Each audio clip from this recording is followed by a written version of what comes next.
లేదంటే వారి గురించి చెప్పాలని రిక్వెస్ట్ చేస్తున్నాము. మీ చిన్ననాటి అనుభవాలు ఏదైనా.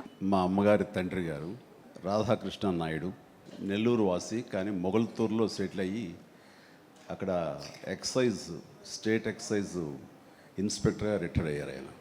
అండ్ ఆయన నీకు ఎవరి పోలికలైనా ఎవరి బుద్ధి అని రావచ్చు, కానీ ఆయన బుద్ధులు మాత్రం రాకూడదురా అనేవాళ్ళు. ఎందుకంటే ఆయన రసికుడు.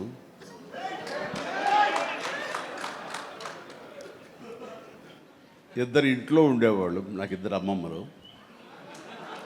వీళ్ళిద్దరి మీద అలిగితే మూడో వ్యక్తి పాపం ఎవరో అన్నీ కోల్పోయిన ఒక వ్యక్తి అని జాలి కొలేది ఆవిడకి అతి దగ్గర అయ్యారు ఆయన.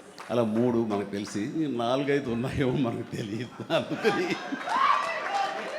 నువ్వు ఈ ఫిలిం ఇండస్ట్రీకి వెళ్తున్నావు, అవకాశాలు ఎక్కువ ఉంటాయి, జాగ్రత్త, ఆయన మాత్రం ఆదర్శంగా తీసుకోవద్దు అన్నారు.